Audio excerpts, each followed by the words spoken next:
Kabajamtootaa fi jaalatamtoota hordoftoota miidiyaa Amusaar baga nagayaan gara Amusaaritti dhuftan jechaat har'aan kan akkamitti weebsaayitii dhuunfaa keessanii salphamatti banachuu akka dandeettan isin agarsiisuu dhufee jira. Innis ta'uu kan danda'u free domain irratti ta'u.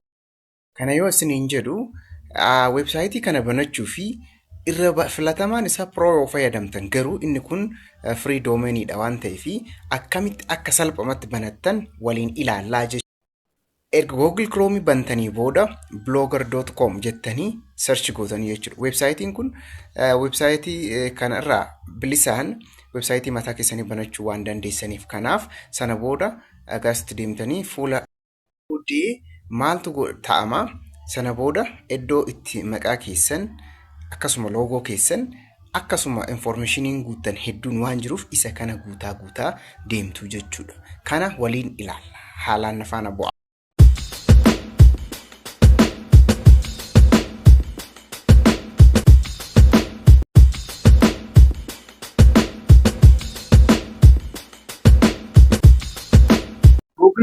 Google search engine kan irra erga dhumne booda iddoo kanatti websaayitii banuudhaa fi wanta search goonutu jira jechuudha.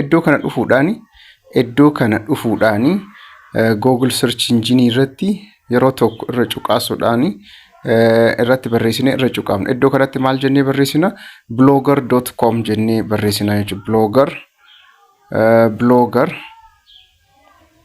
blogger.com blogger.com jennee barreessinaa jechuudha. blogger.com jechuun erga barreessinee booda search ni goona. Sana booda asitti maal argitu? Websaayitii kana ni argitu. blogger.com kan jedhu kana asitti ni argitu jechuudha. Isa kana yeroo tokko irra deemuudhaan maal gootu ni cuqaastu jechuudha. Iddoo kanatti irra cuqaasuudhaan gara fuula duraatti ni deemtu jechuudha. Websaayiticha banachuu deemaarra ammaan kana. Ammaan tana baneera. Inni kun websaayitii kiyya kan duraan bane waan ta'eef irra haarawaa akkamitti akka banamu isin agarsiisaa jechuudha. Kanaaf as dhufuudhaan click ni goona jechuudha. Inni kun iddoo kanatti kan isin argitani kiyya waan ta'eef ammaan tana garuu haarawaa barbaannaa jechuudha. Nuti isa haarawaa waan barbaannuuf iddoo kanatti click goone sana booda create your blog kan jedhu kana iddoo kanatti isa emailii keessan ni galchitu. Sana booddee akkaataa itti bantan jalqabsiistu jechuudha. Jalqabsiisa kanarratti iddoo kana irratti new blogger ka jedhu tuqxan. New blogger ka jedhu erga tuqxanii booda iddoo kanatti guutuu jechuudha. Fakkeenyaaf iddoo kanatti ani isa jalqabsiiseera waan ta'eef iddoo kanarratti wantoota guutuu qabutu jira jechuudha. Blogger name keessan kan namaan hin qabamne asitti guutuu jechuudha. Isa fakkeenyaaf anamma ASDU jedhee yoo guute yookaan maqaa beekamaa tokko yoo fuudhe Alkeem yoo jedhe Alkeem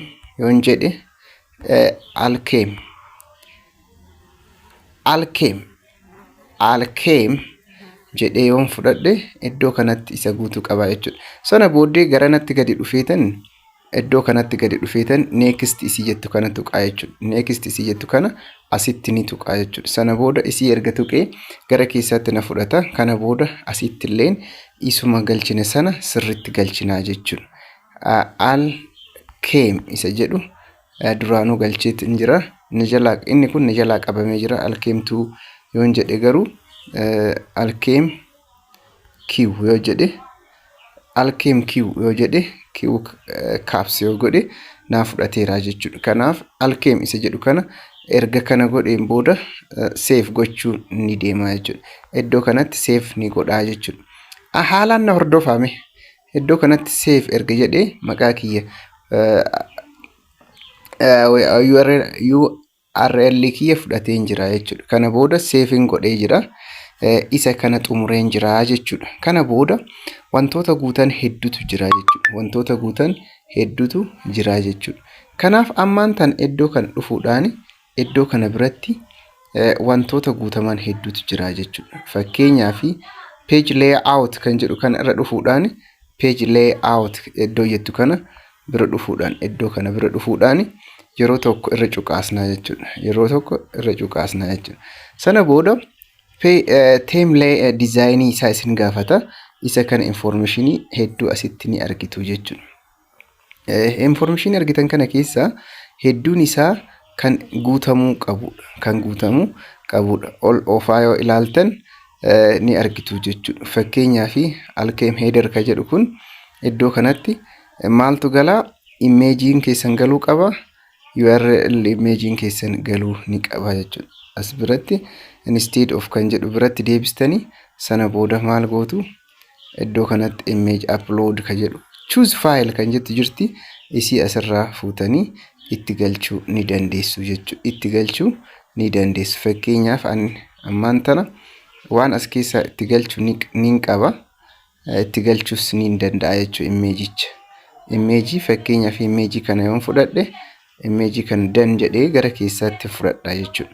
Sana booda save naaf gochuutti jira. Blogger description jedha. Iddoo kanatti headerii isaa kaa'uun ni danda'ama jechuudha. Alkeem Q kan jedhu kaa'een jira jechuudha. Sana booda gara kanatti dhufuudhaan gara gadii kanatti ergan dhufee booda maaltu ta'ama? Iddoo kana biratti iddoo kanatti save godhaa jechuudha. Save godhee keessaa ni ba'a jechuudha. Websaayitii haala kanaan banachaa deemaa jira. Kanaafuu na hordofa. Seeraan yoo na hordoftan ta'e sirriitti hubachuu ni dandeessu jechuudha. Inni kun isa kana ta'ee jira. Sana booddee ammas leveloonis jiranii iddoo kanatti about me kan jedhu. About me kan jedhu kanas hunda isaatu tonkicha on gootu. Isa kana waa'ee keessan profaayilii keessanii asitti agarsiisuu ni dandeessu jechuudha. Kanaaf inni kun waa'ee profaayilii keessaniiti.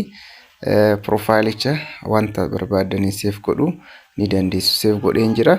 Amma immoo leveloonni jiranii levelootas asitti guuttanii jechuudha. Leveloota gidduu kanatti guuttan. Levelii keessan asirratti guutaa deemtanii jechuudha. Hedduun as jala jiran waan ta'eef isa kana haalaan akka isin agarsiisutti guutuu qabdan. Configuration level kan jedhu kana iddoo kanatti guutaa deemuu ni dandeessu jechuudha.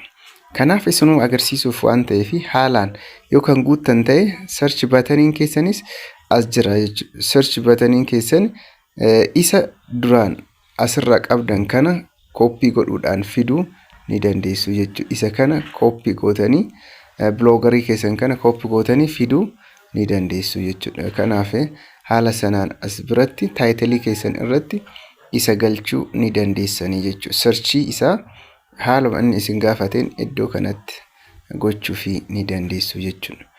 Fakkeenyaaf URL keessan dhufee asitti post ta'uu qaba. Paste godheen jira. Iddoo kana irratti URL keessan post ni gootu isin. Post ni gootu. Post godhuus ni dandeessu jechuudha. Iddoo kana jechuudha. Iddoo kana alkeem kan jedhuunis bakka buusuun ni danda'ama. Sana booda search keessan isa kanaan search isin godhuu ni danda'u. As keessatti wanti hedduu kan guutamu jira jechuudha. Fuutariin isaa asitti guutama jechuudha. Fuutar jechuun wantoota hedduudha. Copyrightii bakka itti isin dhoowwitan jechuudha. Inni kun inni jalqaba privacyidha. Privacy poolisiidha. Koomaadhaan gargar baastanii sana booda term and conditionitu jira. Ammas about kan jedhutu jira jechuudha. About kan jedhutu jira. Isa kanneen ni guuttu jechuudha. Inni kun amma fuutarii keessan irra ni jira jechuudha. Kana booddee wantoota hedduu erga asii guuttanii irraa baatanii booddee top listiin kunis isuma guutamu jedha. Top listiin kunis isuma guutamu. Featuring keessan wantoota isin guuttachaa dhuftan waan ta'eef isa kan hunda guutuun ni dandeessu jechuudha. Haala kanaan isa kana erga xumurtanii booda as dhuftanii save gochuun save bakka jedhu kana tuquudhaan gara keessaatti deebitu jechuudha. Asitti deebitan ama page layout kanatti deebi'a jechuudha. Page'itti yoo gadi deebi'e asitti page'iin maal akka fakkaatu ni argitu jechuudha. Page'ichi maal akka fakkaatu waliin argina. Save godhee keessaa baheen jira. Ammaan tana guutumaan guututti websaayitichi kiyya banamee jira jechuudha. Isa keessatti sirraa'uun alatti jechuudha. Vblogger kan jedhu kana yeroo tuqxani as keessaa isa kana template bifa kanaan naaf banee jira jechuudha. Kanaaf visit isa jedhu kana gidduu kanatti ni argitu jechuudha. Inni kun isa yeroo darbee kiyya kan guutamee ture waan ta'eef inni kun isa kiyyaadha. Inni kun isa kiyyaadha. Garuu isin kan mataa keessanii create gochuu ni dandeessu jechuudha. Kan mataa keessanii create gochuun ni dandeessa. Haala kanaan kutaa itti aanuun hanga walitti deemutti nagaa naa tura jechaat gara kutaa 5tti qoodama. Isaan 5 waliin kan ilaallu ni ta'a jechuudha. Isaan 5 wajjin kan ilaallu waan ta'eef hundi keessanuu waan kana faana buutanii akka hordoftan hin barbaada. Hundi keessanuu wanta kana faana buutanii akka hordoftan hin barbaada jechuudha. Kanaaf isa kana bifa kanaan erga xumurtanii booda websaayiticha keessan banattan irratti wantoota hedduu hubachuus ni dandeessu. Wantoota hedduu teemota garagaraa akkamitti akka galu isa kana isin agarsiisa jechuudha. Inni kun amma teemii isa ammaan tana isa banameef an fayyadame yoo ta'e advaansiin isaa jira waan ta'eef kana akkamitti akka gochuu qabdan yeroo itti aanu kan wajjin ilaallu ta'a. Backgroundiin isaa salphumatti karaa salphaadhaan galchitanii itti fayyadamaa deemuu ni dandeessu jechuudha. Websaayitiin kun wantoota hedduuf isin fayyada. Wantoota hedduuf isin fayyada.